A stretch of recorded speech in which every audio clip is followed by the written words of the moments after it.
sponsored by the Creative Writing Club, the English Department, the Writing Program, Student Event Allocation, and the Hohenberg Foundation. I'm Cary, Holladay, Director. Launched in 1977, the River City Writing Series is celebrating its 36th year. Tonight we are delighted to host the poet Mary Leigh. Next month, fiction writer Leigh K. Abbott, and in February, fiction writer Leigh Smith. All events are free and open to the public. It's a real pleasure to welcome Mary Leigh back to Memphis. Many of you remember her as a teacher, colleague, and friend from her years teaching in our creative writing program, and as the long-term editor of River City, our literary journal, now The Pinch. Mary came to poetry in an unusual way. She practiced law for many years and served as the Assistant State Attorney General for Oklahoma, and later as referee for the Supreme Court of Oklahoma. She received her MFA in poetry from the Warren Wilson Program for Writers, and she left the law for her PhD in literature at Brandeis University. She has remarked that her first poem was called Probate. Her first book of poems, Red Signature, won the National Poetry Series in 1996. Her second volume, The Penultimate Suitor, won the Iowa Poetry Prize in 2001. Her work has appeared or is forthcoming in the Beloit Poetry Journal, American Poetry Review, Southern Review, and other journals. Her poetry has been featured on National Public Radio, both on Weekend Edition and on Garrison Keillor's Writer's Almanac. Her career includes teaching positions at Warren Wilson, Emory University, and Louisiana State University. She's now a professor at Purdue University, teaching courses in the writing and craft of poetry at the undergraduate and graduate levels. Her latest book, Beyond the Fire, came out recently from the British publisher Shearsman Press. Her growing body of work celebrates mothers and daughters, the mysteries of self-reflection, the beauty of the natural world, and the cyclical aspects of family life. The bookstore has copies of her books for sale, and she will sign them for you after the reading. Tomorrow she'll be interviewed on the craft of poetry, and her work in particular, by MFA students at 10:30 a.m. in Patterson 456. Please welcome our valued friend and colleague back to Memphis, which she long called home, Mary Leigh. Thank you so much. Thank you for coming out. What did you say about the babbling? What was that phrase? You had a great phrase that you said. I'll get you to give me that piece of paper later. But first of all,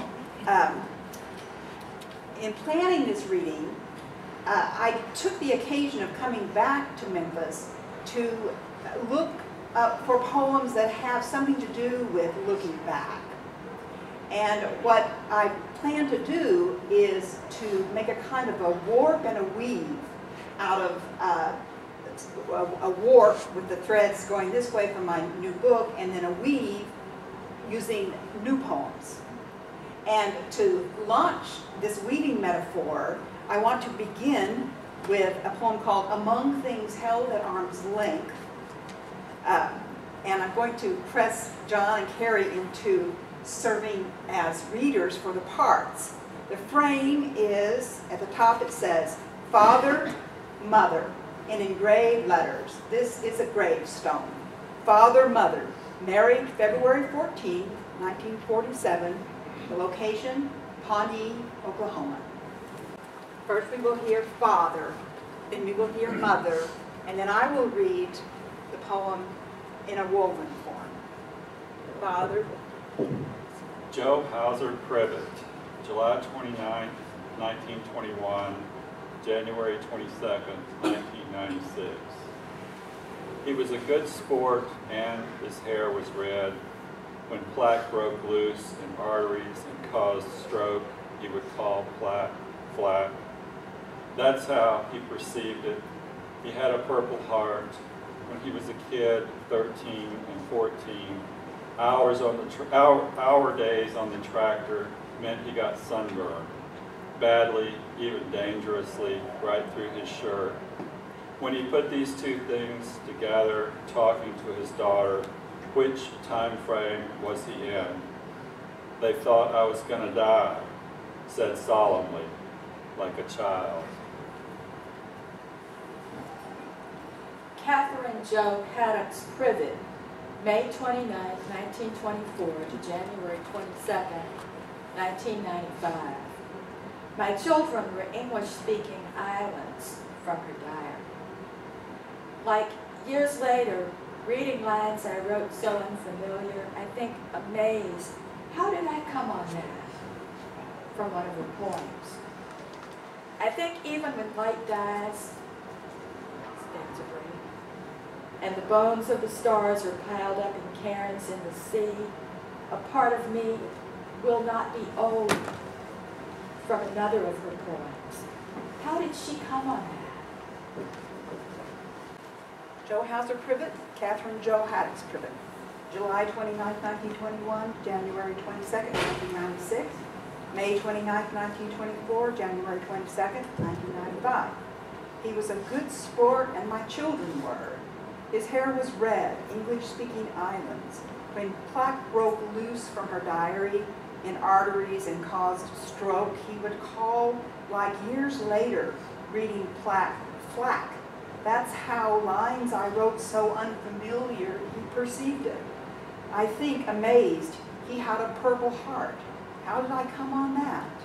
When he was a kid, from one of her poems, 13 and 14 hour days on the tractor, I think even when light dies meant he got sunburned, stanza break, badly, even dangerously, and the bones of the stars right through his shirt are piled up in cairns.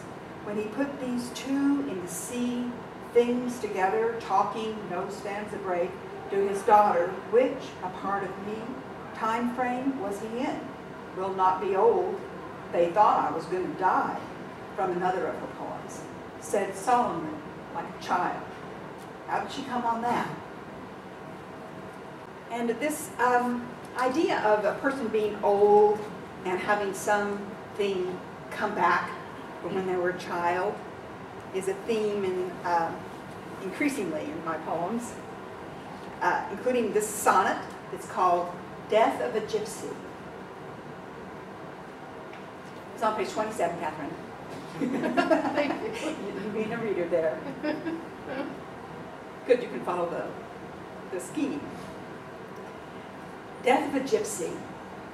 A woman of the winds anticipates bartering old harmonies for sheep, sheep for wool, wool for cloth, cloth for paraphrase, common language for a spell of Godspeed. Trade, trade, trade until she coins. Redundance is not possible, but repetition is. She gets caught outside in the thunder, departs like lightning with the last vision.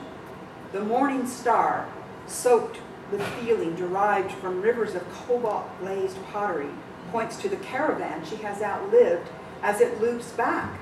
She has not forgotten her skilled mother next to her young uncle. La! Pink and gray, there, the first cathedral. I'm interested in this idea of a figure like a gypsy who is not exactly a character, doesn't have a name, but is a kind of a figure. And the next poem I want to read is called Obeisance. I'm interested in these figures who are kind of on the edges of things, not in positions of power. This is as if spoken by someone who is like a personal servant to a rich lady. Here's what she has to say about her position of obeisance. And she too is old, and there's a moment when she remembers something. It galls me to sew for a mistress who has no fashion sense, to dress her hair as directed in ways that do nothing for her face, which is twice as long as it is wide and bony. It galls me to pick up dropped hairpins by stooping, too arthritic to perform a graceful down on bended knee. And what is more, having seen what happens when a person has a stroke, I know that a worse time is coming when some small thing dropped on the floor will simply have to stay there accusatory until someone else comes along. When my Thomas first died, I would use up all my half day at his grave spot just filling him in on the news. But then time would not permit, then weather would prevent, and then, well, sunken. The time's already come when even in bed the pain persists. I have had to learn to sleep on my back rather than my side. When I rest, I find that crooking one knee up helps to relax that half of the pelvis, then I switch. What a blunt club each knee now is, held at the angle of a fishing pole. If only, when unable to sleep, I'd think over my good deeds. When I was to share my bed with a great aunt visiting, I said, I always sleep without a pillow. Really? She said, really, I said, because then I can stretch my back out flat. One knows how to add verisimilitude to one's lies. The reason I said it was so that the poor old lady could both save face and have 2 pillows, a luxury she was used to. But instead, I lie awake and worry about whether in the morning I will still manage to catch my urine in a pint jar. And for another pair,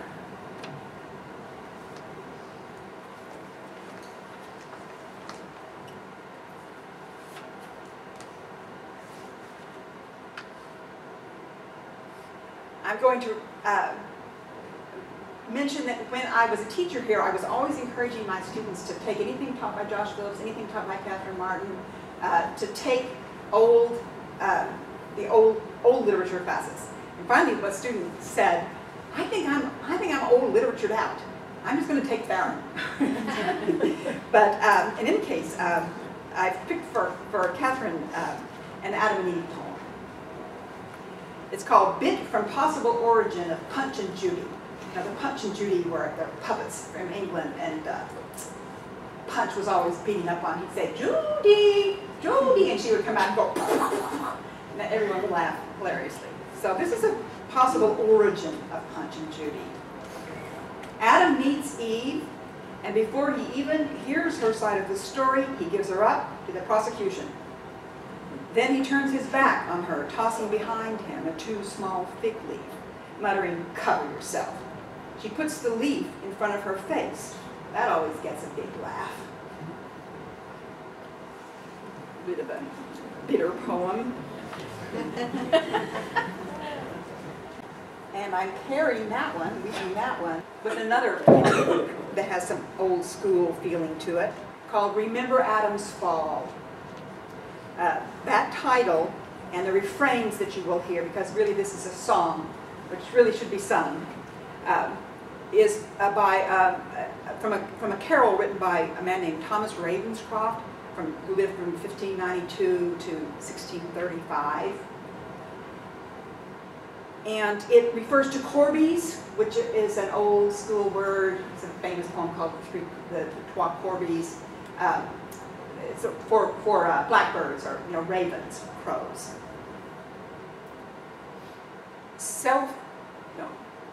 Remember Adam's fall. Salt-stained hard leathern vests of archers next to next. Remember, O thou man, thy time is spent. Buildings of darkest size, flame-bound and blocking sight. Remember God's goodness, be not afraid. Hard marching yielded sway, winter's old right-of-way. Remember, O thou man, thy time is spent. Sudden freeze melding feet, shelter too far to seek. Remember God's goodness, be not afraid. Even the king's body lies merely rime-shielded. Remember, O thou man, thy time is spent. Wood cross will molder soon, rock lichens fetter tombs. Remember God's goodness, be not afraid. Sharp corbies keep alert dominion over earth. Remember, O thou man, thy time is spent. The thought in amber held where light would once upwell. Remember God's goodness, be not afraid. This is a very short poem called Husbandry, and it's a dialogue. Honey, I think maybe we should move this coleus. Honey? What? I said, I think we might want to move this coleus. Okay. Because I know it said partial sun or partial shade or whatever, but I just don't think it lights behind that rock. I said, okay.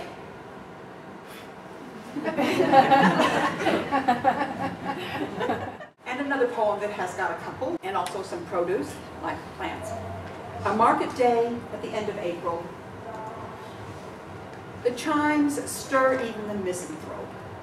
His hearse of a mind gives like a sieve in a shower. He finds himself buying lettuce, damp, and in a deeper stall, dried saffron. He carries them home all in a green sack, leaves it for his wife to find once she is back from her meeting.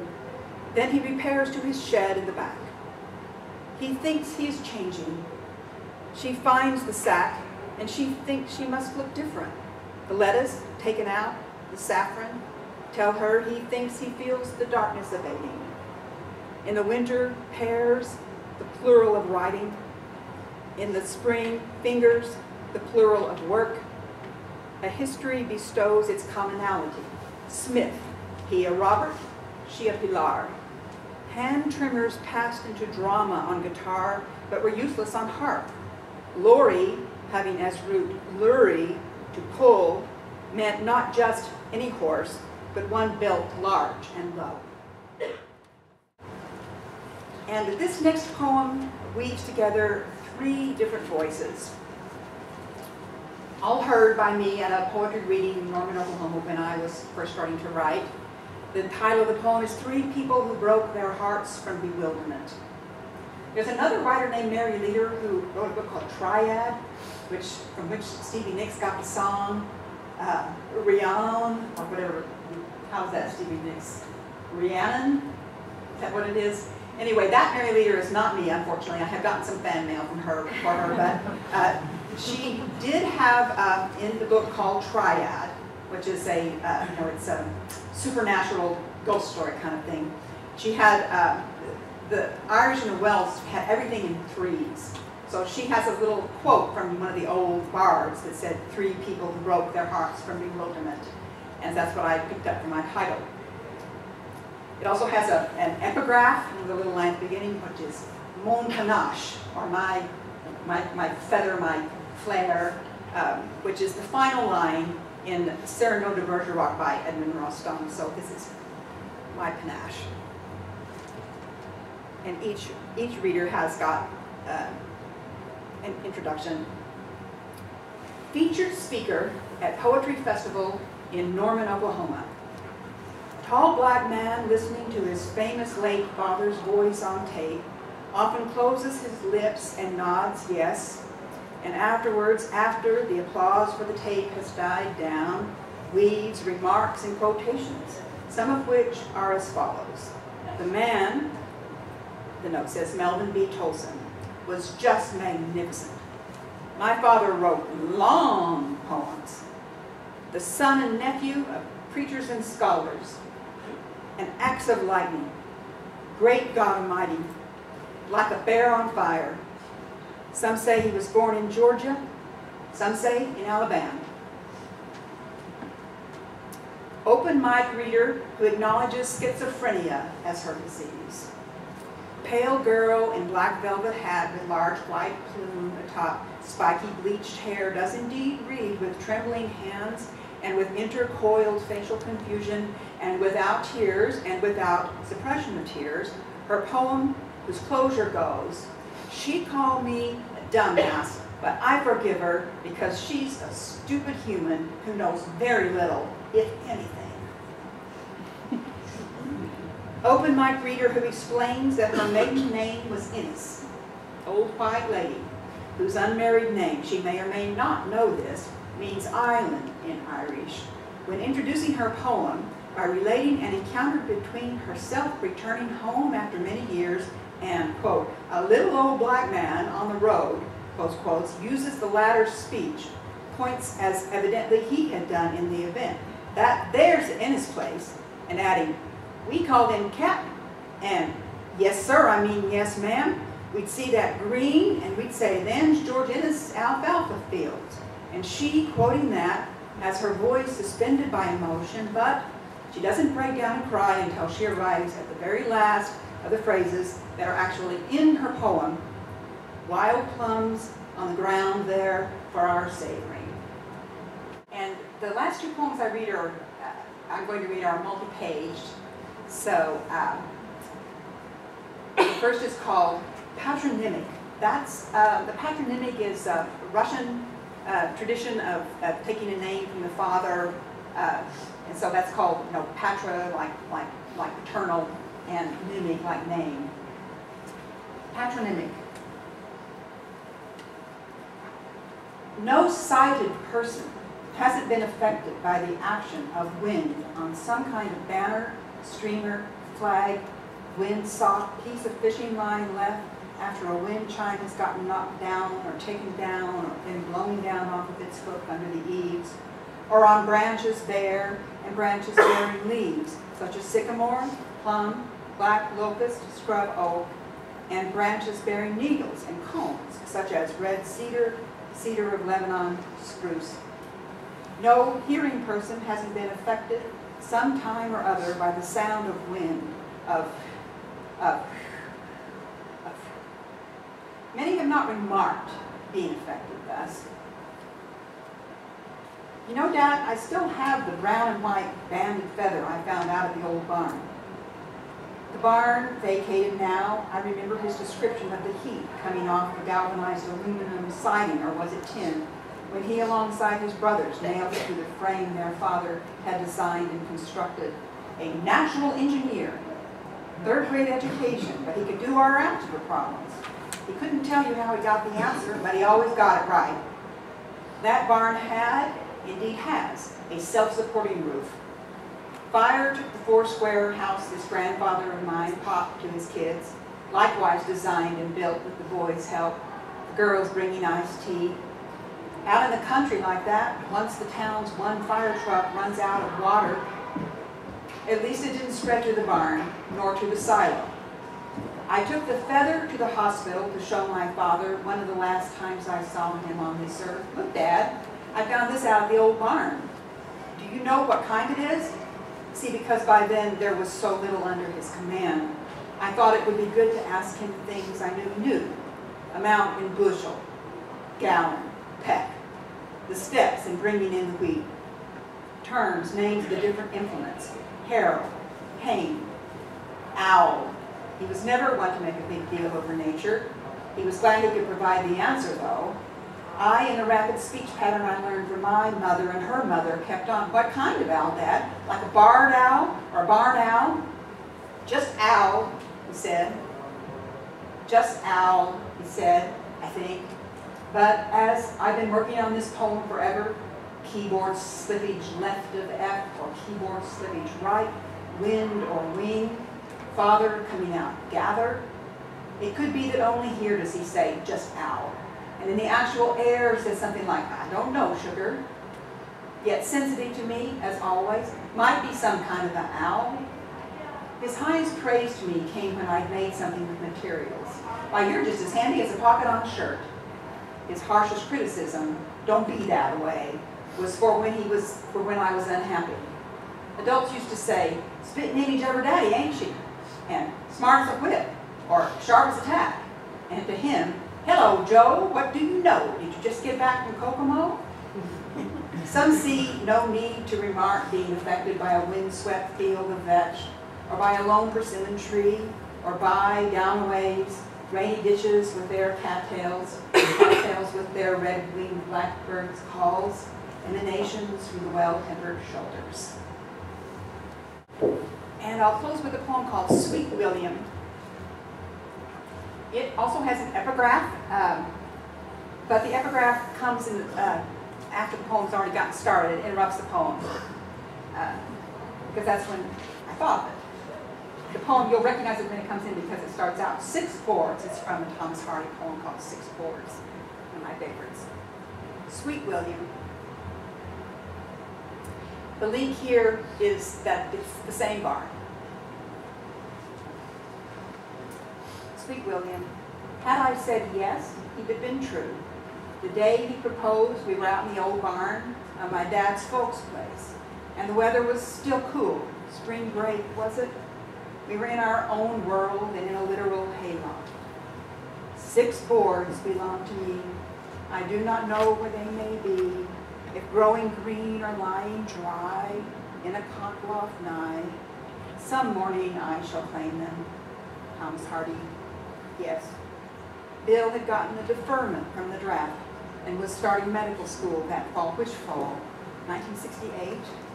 In the hayloft, though chaste, I said, tell me a story. Once upon a time, he said, a boy from McAllister, Oklahoma, fell in love with a little red-haired girl from Pawnee, Oklahoma. Later, Bill, who had never been on a horse before in his life, nonetheless took his place in the saddle. He had donned my black and white serape from Argentina. He seemed a natural, as out and out he rode, a woolen wind flapping free behind him, all rhythm in the gallop across gentle pasture land. I wish now I had at least given him the black and white blanket. If not at the time, then much later, when we spoke by phone, do you remember that day I started? And he knew at once which one. He said, that was one of the best days of my whole life. I said, I couldn't believe you had never ridden a horse before. He said, I was inspired by your serape. What was wrong with me? Why didn't I box it up and mail it to him the next day? Maybe I didn't know where it was in the complex household I'd acquired by then, with my husband and our kids. Or maybe something told me not to, given that he by then had a wife and kids. I don't know. Now on my own with fewer possessions, I have it in sight. Should I box it up, mail it tomorrow? He is not, so far as I know, dead. But when, later again, I called, is Bill there? Who is this? An old friend from college. You don't know? Then I learned how a congenital aneurysm burst, blasted to smithereens, not Bill Power's whole body, but both his prefrontal lobes. Seats, according to the OED, the Oxford English Dictionary, of learning, behavior, and the emotions. Group home. He can walk a little. Diapers. He was a quarter Choctaw and had their straight hair and shy bearing. With long brown fingers, he played the piano. Malagueña, Claire de Lune. Does he, I asked the woman he'd settled on as second choice, still love his music? No, she said, no, that's all. So. How would you describe a married leader poem? You know, I'm mostly driven by the rhythm, which may come as a surprise if you've seen other pages of my book, because there are all kinds of pictographs and poems that can't be read because they're not in sentences and they're letters in shape, like a sampler on a page. I've got poems like that. But I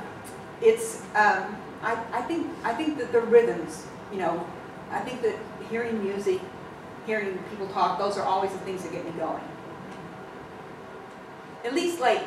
And I think maybe those are well springs. That there's and another word that describes my work is experimental, which I proudly, you know, claim as pushing the ideas of what a poem can be. I just think of them as pieces of paper. Yes. When the Dave Library, this kind of a picture poem, are you riffing on Herbert or? Well, partly Herbert, of course. You know, because he's the one that has the famous poem called Easter Wings, that as the idea goes in and becomes thin, Herbert says to God that even though he's only immortal, if he will imp his imping, and I love technical terms too, like the names for implements and the names, the history of words. If he will imping was a word for putting on, you know, they had those hunting falcons. And to make them fly better, they would insert, like super glue or glue gun, extra wings into their feathers so that they could soar even better. So Herbert proposes that if he would imp himself to God, if God would imp George Herbert's wings on Easter, which he believed God did, then he too could fly. And so it's shaped in he has others that are known as like an altar. And it is in keeping with the whole tradition of emblem poems, And I'm interested in those because they were books written for ordinary folks. And there would be a title and then a little engraving of some kind of motto, like a saying, and then a little poem. And people had, they were like coffee table books in the Renaissance. They were bougie. I mean, shopkeepers had them as well as learned people. They weren't good poems, though. But there are examples of women taking the motifs, the little pictures, and using them as embroidery. Unable to read the text, they nonetheless could use the book. So I'm interested in ways of representing illiteracy, which is not stupidity. For most of history, most people have not been taught to read. And the idea that a piece of paper can be like a piece of cloth. Number one, beautiful. Number two, useful. Number three, meaningful. I try to push that so that it's not, doesn't even have to be read, it's perceived a priori as those things by looking at it on the page. So yeah, in the tradition of the emblem books and other visual poetry, little puzzles of language. I've done a lot of studies on visual poetry. So yeah, Herbert, but then also specifically this feminist idea of linen. You know, the word linen comes in line. It's the same word. And the linnet, the bird that eats the flaxseed, as a kind of an emblem for the singing bird. Which women, it's always figured female, like Philomela. So yeah, I put a lot of theory. I don't have much of a personal life, so I put a lot of theory into what I think about in terms of writing, what I can think up to do. And that's what I mean by experimental. I don't necessarily say that those are great poems, or even that they're poems, but I think they're interesting pieces of paper, and they say something that I don't think has been said quite so demonstratively, as opposed to essayistically. That satisfy your morbid curiosity? Nosy Parker. No. There's a new book out on the history of feathers as the most amazing evolutionary development among species. You would like it. I think I would. Anything else you're curious about? What incongruities or similarities do you find between poetry and the law? Oh, that's an excellent question. People will say, wow, what a switch. but to me, again, on the theoretical level, on the way that law cases sound and the way that poetry sounds, they don't sound alike. There's very little rhythm in the law. But what there is in the law, that I believe that there also is in poetry, is that category called performative language. Language that changes the status of persons, one to another and to their group. My favorite example is if somebody says, do you like the weather? And you say, I do. I like it. It's not too hot, it's not too cold. You don't affect the weather. You don't perform the weather by saying that. But if you're in front of a priest or a rabbi, and you've just been asked, do you take this woman, do you take this man, and you say, I do, then you've got a shitload of credit card debt you didn't have before. That has changed. It has changed its language. It changes status. And that's what poetry at its most ambitious does. If we are technicians of language, we change the language, we change the world. And that's not by writing necessarily poems that everybody in the world can understand necessarily, but it is by putting pressure on the organ of language, and so that lawyers, that they have to use a word so that it will go out so far, but then stop. It will have, what lawyers call bright lines. It will end what's constitutional and unconstitutional. There will be a bright light between them. A poet will use a word like horse and want it to go out so far, or use feathers and want it to go out and invoke a certain amount of material, but it can't be streetlights. There's a point at which it must be what it is. So the naming function of law and poetry, the performative function, that's where I see, and I think it's what Shelley meant by calling poets the unacknowledged legislators of the world. Lawmakers language makers and lawmakers, the logos. It's the same. For me, it's the same thing. I'm better at writing poems than I am as a lawyer, I should tell you. So, but that's a good question.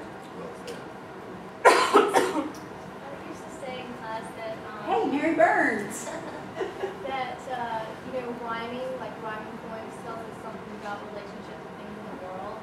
And I think like you seem to be very interested in the poet's mind and the way, because the speaker in your poem is very clever, and it seems like you're very interested in how the poet is creating these relationships to where the attention is being drawn, and pausing on it. Mm-hmm. I mean, do you think that that's true? I mean, 'cause I don't know. Sometimes I just giggle just at the ideas that come up. Yes, and I do think it's a huge place for intellect and wit in poetry.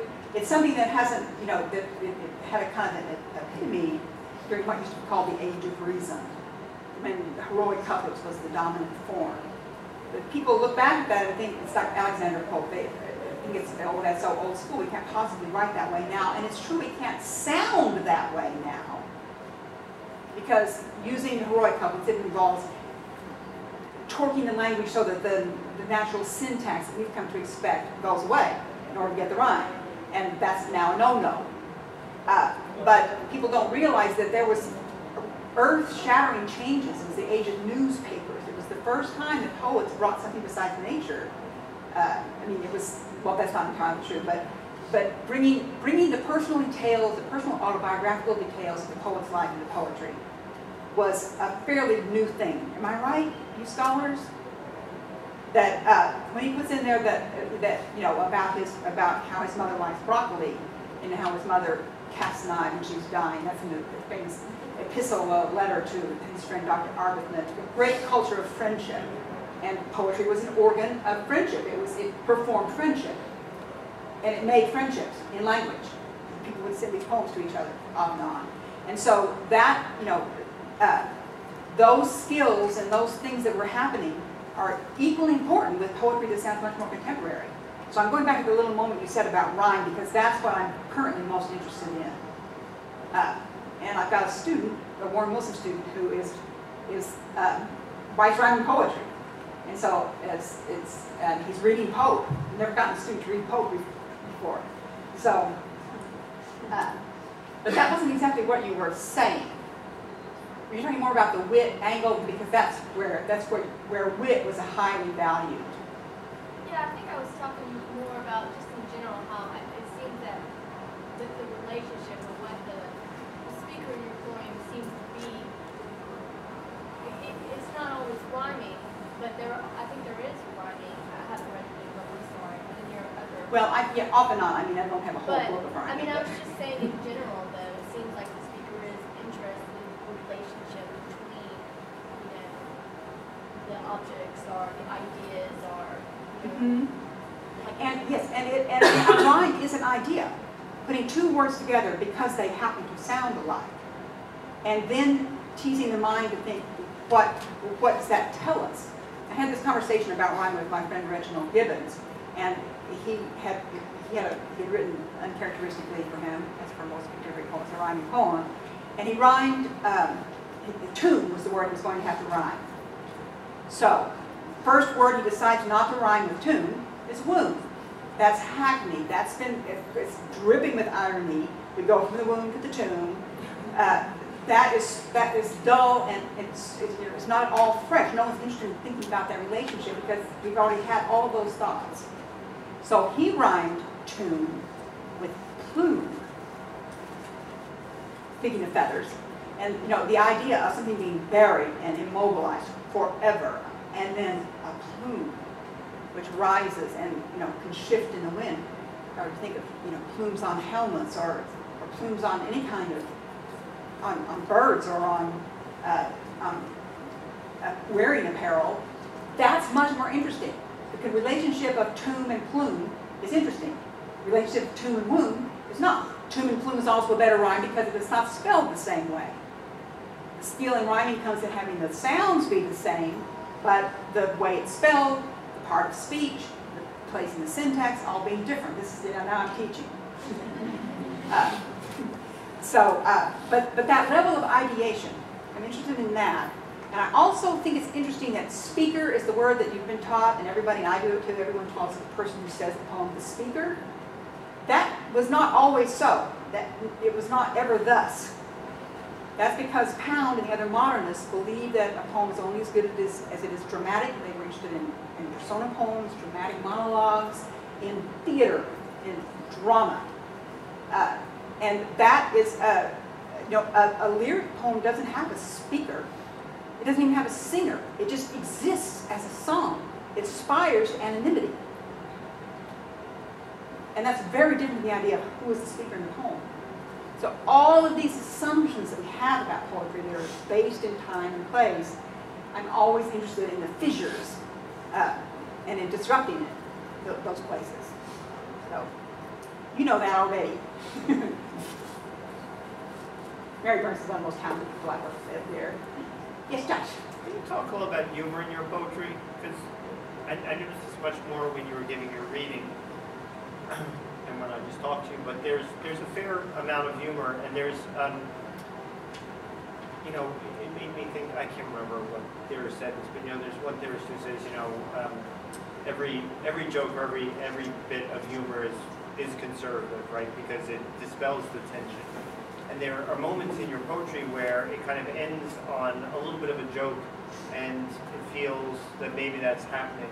And I wonder how you feel about that humor is inherent. Well, it's conservative because what's happening is that two things are being put in tension. That tension is productive, but what humor does is it kind of lets everybody off, right? Yeah. Because you laugh, and then the tension is gone, but the contrast or the contradictions are not resolved, right? It's just that you laughed away. Yeah, right. I can see that. But I also think there are, if I weren't tired, I could probably think of more instances where humor is in fact subversive. Where, it's in kind of the laugh or cry school. That if you can make somebody, that humor can have barbs and hidden, that you can get away with it as a kind of a disguise. A clown, a clown can get away with things that are not allowed, like crying in public. The clown that has the tear hanging on there. So I wonder if that, but I also can see what you mean, that because if it dispels the tension, then that's the end of discussion. But I don't think that exhausts the whole history of humor, or certainly its purposes from no, and in fact, I was less pursuing the sort of a theory of humor than how you feel humor works in your poetry. Well, that's a tough question. I've never been asked it, because sometimes I think I don't know. So people will, for one thing, people will laugh when I did not intend humor. That happens. Maybe that dispels tension in a way that. And if I'll say something, that I think is hilariously funny. I think that Adam and Eve poem is really funny. And when she puts the over her face, and but did anybody laugh? No. My friend, my attorney friend Arlene, she will say, "That's very funny." I said, "Well, then why are you laughing?" "That's very funny." She'll articulate, "That's very funny." Well, then you should be laughing. So I don't have much control. It's probably a good thing. I don't have much control over whether it's funny or not. I do think that the culture of hearing poems in poetry readings, which is also relatively new, causes poets to write differently. Like I purposely had on my list, but decided not to read a poem that's full of quotation marks, so it would be hard for you to know when one person is speaking and the other person is speaking, so I just kind of skipped it up on my list. Because I'd have to be going like this, and then it's a page poem, in other words. It's a page poem, not a stage poem. And if people see somebody up here, like I've heard people say about Tony Copeland, "That guy is so fucking funny." And it's the highest possible praise you could give a poet. And that makes me grit my teeth, because I also think poetry is absolutely serious at the same time.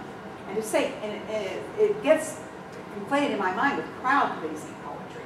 which I'm not interested in. So I'm going to think some more about this humor thing. Yeah. Yes. With the statement that you just made that you're not interested in pleasing the crowd necessarily, what would you say the goal is when you write?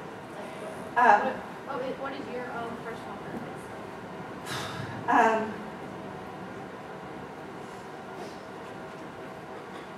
Well, that gets into ideas of, are you thinking of ideas of audience, like who do you write for and what are you thinking of? And my advice is to fall into unrequited love, because that gets a lot of emotions going, plus you have a lot of time. So that's a good combination. And when I'm in a state of unrequited love, which has been one of my fates, I write for that person. I write to get that person's attention, even if they never see the poem. Or sometimes they do, actually. But I write for that person. Like, oh yeah? What about, you know, so I'm getting justice. I mean, I'm thinking of the space of the poem as a place for compensatory action. When the world has united, my whole dissertation is about the denial of basic human rights to workers that happened in the 1930s. And Muriel Rukeyser wrote a book called The Book of the Dead, using the voices of the workers, and it provides a jurisdiction, a place where law is spoken beyond the courts of law, which we're not able to deal with. Work, you know, they didn't do the right suit, and they brought the wrong claim. They should have brought, you know, workers' comp when they instead brought negligence, and vice versa. Blah blah blah, a bunch of technical stuff. So the space of poetry then can possibly become compensatory.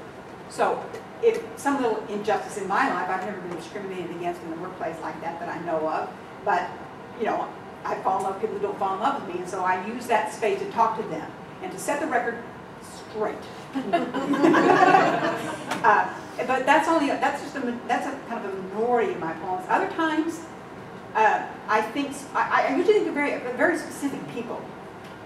Certain poems, I'm writing for my own children right now. And my friend Arlene has got a daughter who didn't finish school, you know, got pregnant, does meth, blah, blah, blah.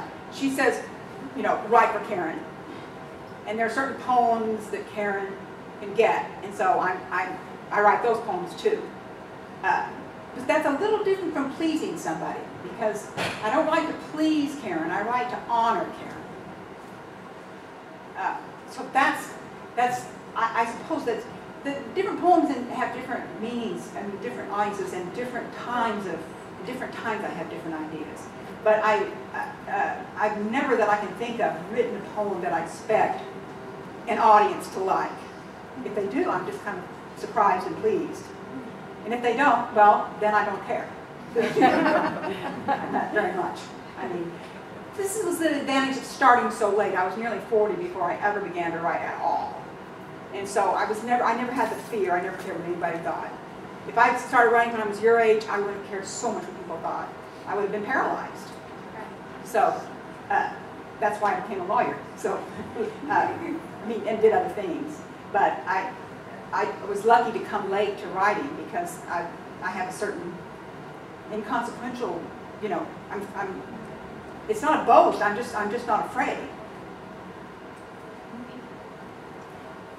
Okay, I think that about wraps it up.